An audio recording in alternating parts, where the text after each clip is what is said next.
some supplies that need to be outlined here are crimping tool and wire stripping tool. That is one thing we're going to need. You're going to need at least 2 or 3 of these solder sleeves for 14 to 16 gauge. Another thing you will need is going to be 1/4 inch 14 to 16 gauge ring terminals. So right here, something like that. You need probably about 2 or 3 of those.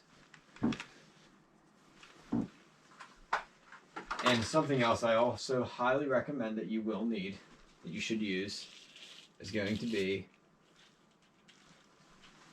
expandable sleeving. I like to always make my connections look very nice, and this expandable sleeving does that. You'll also need to have this for your solder sleeves, a heat gun. This will suffice. This will melt that solder onto the wiring for when you're making necessary connections.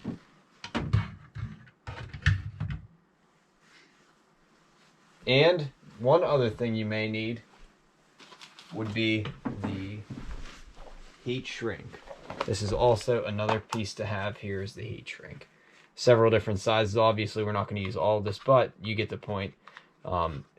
This is a great idea for when you're using something that you're going to be cutting the wire away from, shortening a wire, and you need to either weatherproof it or make it so it can't have any bare wire and it won't be conductive or touch anything bare metal to cause a short circuit.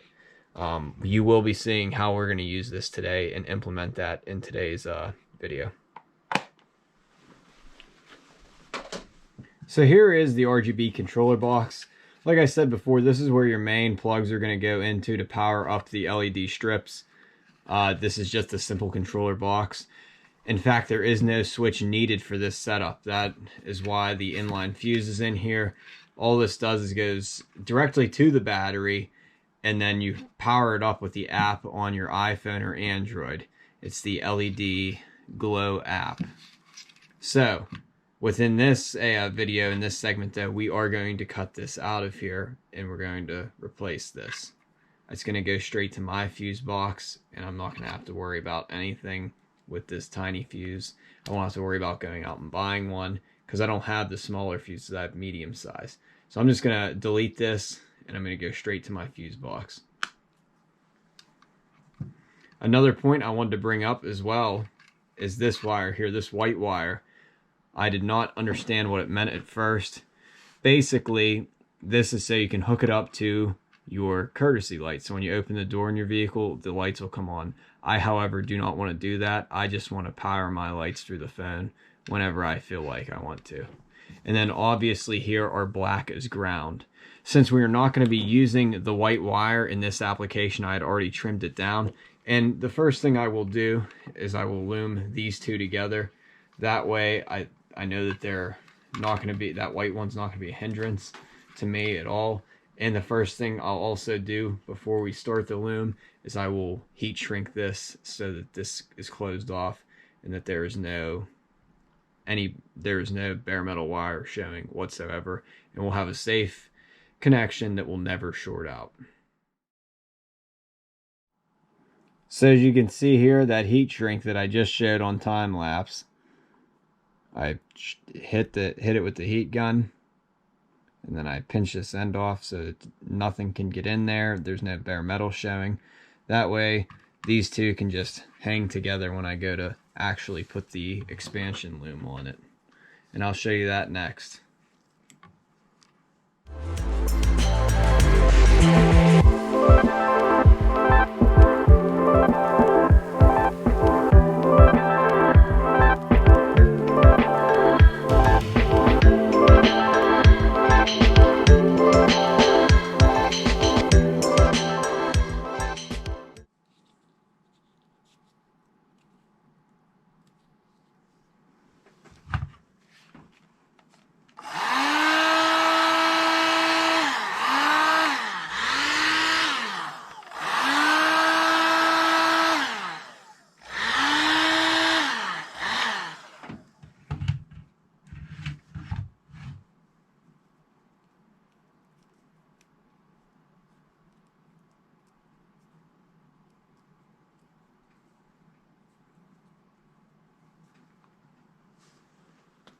So far with our box here, you can see where I loomed already.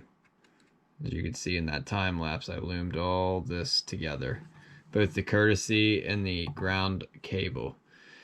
The reason why I left it this long is because I'm probably going to cut it down to right here, and we'll be all right.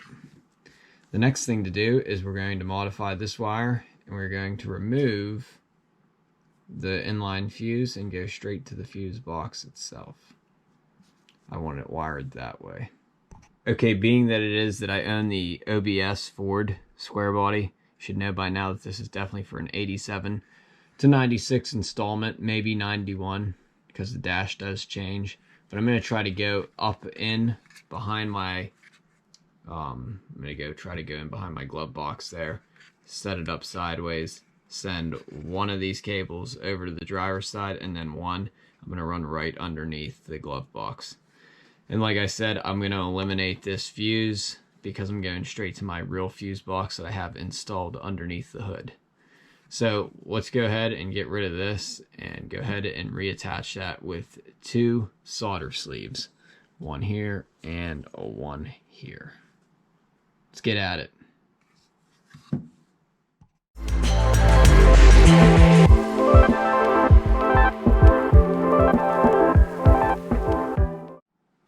So I'm kind of a freak about this being seen, so I want to close this off. Make sure that that's double weather stripped. So as you can see, we got this all soldered up, and then I put that heat shrink over top of something that was already weather stripped because I didn't like the way it looked. Now what's going to happen is this is going to get all loomed together. And then that'll be the final product. I'll be able to put this through the firewall and run my line up to the fuse box.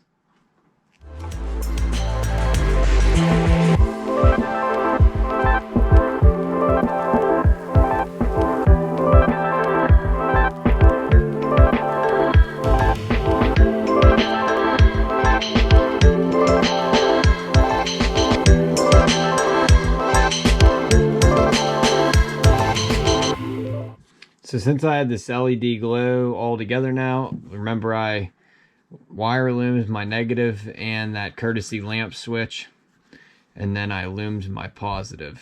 This is going to go straight up to the fuse box. I also added a piece of heat shrink here just so nothing gets bent up too bad at all, and it'll stay nice and it looks clean. So yeah, we're just about ready to install this thing. So our next task at hand here is we need to go ahead and get this wired to the fuse box. This is our wire coming out of the control box for the LED underglow. It just needs to go right to here. This is where our ring fasteners will come in handy for this setup.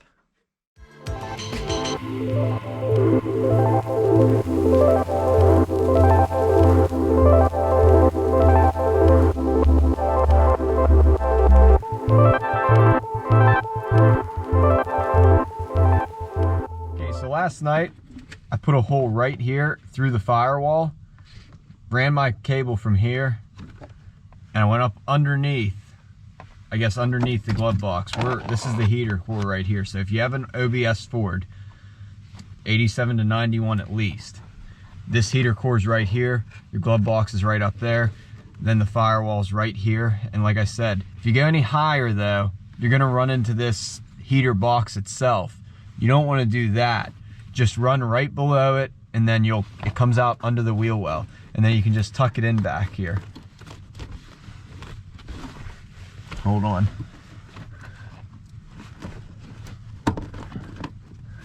Just like that. That tucks right back in there. So that's all you need to do with that.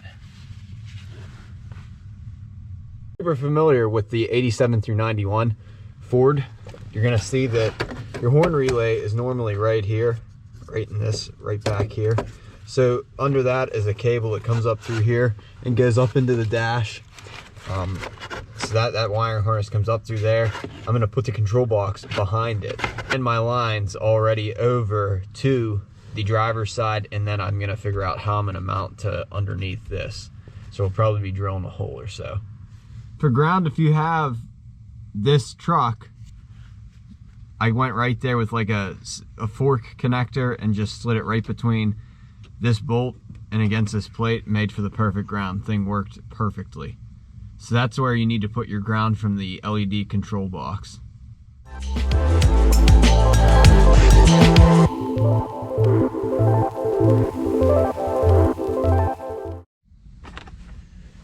So lucky for me or you, if you have the 87 to 91 Ford in this style dashboard, there's a hole right here, and then there's a hole right in this area, right here.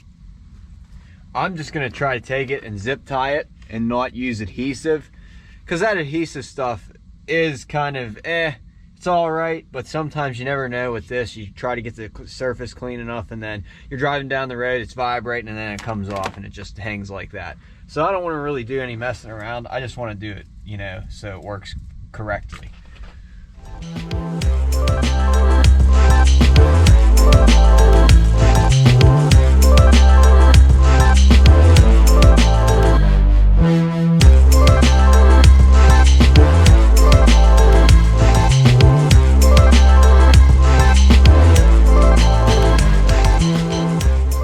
Okay, this may make it very hard for the camera to pick up. However, right here, this wire comes from back. This is the one that goes to the driver's side.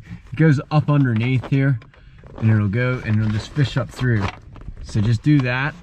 It should go right between this bracket and your floor vent. You should be good to go, and then we'll go ahead and fish that through and get this set up.